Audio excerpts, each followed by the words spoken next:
सत्य का साहस।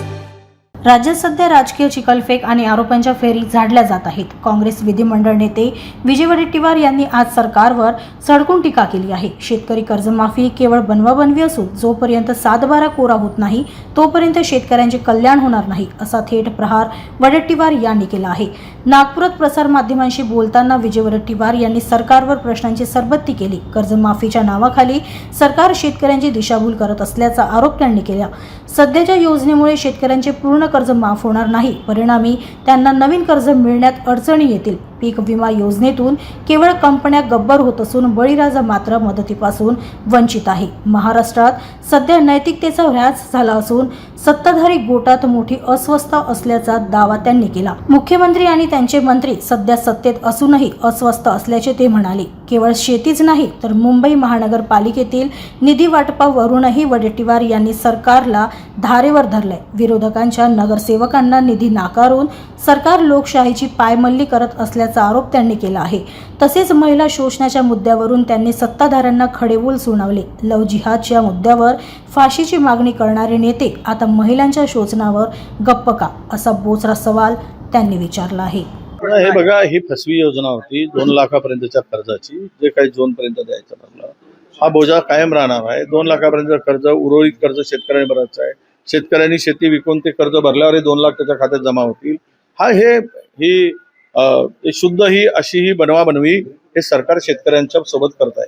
ते म्हणजे अशी बनवाबनवीमध्ये पुरुष हा स्त्री पात्र घेतो आणि स्त्री पात्रामध्ये काम करतो आणि पुरुष पात्राला भुलवतो, तसं हे सरकार स्त्री पात्रामधून शेतकऱ्यांना भुलवण्याचं काम करत आहे।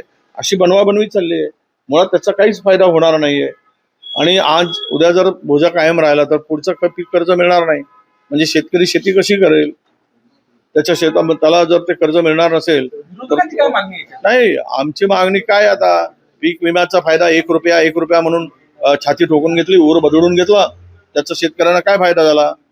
आणि आजही पुन्हा तीच परिस्थिती आहे। शेतकरी 25% शेतकऱ्यांचा वाटा होता, शेतकरी हक्कानं बोलत होता, पण आज कंपन्यांना फायदा करण्यासाठी आणि कमिशन खाण्यासाठी कंपन्यांकडून, पीक विमा कंपन्यांच्याकडून हे सगळं चाललेलं आहे।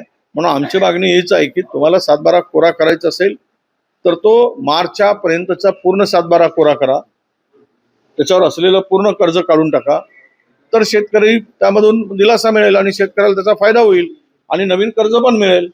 पण मार्चमध्ये न करता तुम्ही जर तो बोजा तसाच ठेवला तर शेतकऱ्याला उद्ध्वस्त करण्यामध्ये तुमची भूमिका ही स्पष्ट दिसेल। काय सत्ता आहे, समतोल विकास यालाच म्हणतात ना, समान विकास। म्हणजे एखादा नगरसेवकाला पैसे देऊन स्वतःच्या अशी कधी महाराष्ट्रात झालेलं नाही। यापूर्वी सुद्धा मी अनेक उदाहरण सांगितले की ठीक आहे, निवडणूक राजकारणापुरती, आपलं राजकारण निवडणुकीपुरतीच असलं पाहिजे। निवडणूक संपल्यानंतर हे सगळं विसरून सर्वांना विकासाच्या दृष्टीने मदत करण्याचं धोरण सरकारने आतापर्यंतच्या केलं आहे। पण अलीकडे मात्र ही नवीन पद्धत महाराष्ट्रात रुजलेली आहे की विरोधी आहेत तर त्यांना पैसे द्यायचे नाही, त्यांच्या मतदारसंघाचा विकास करायचा नाही।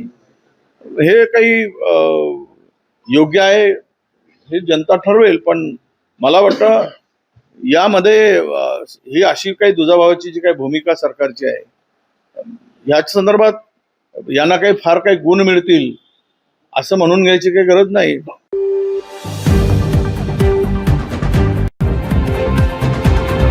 अब तक सत्य का साहस।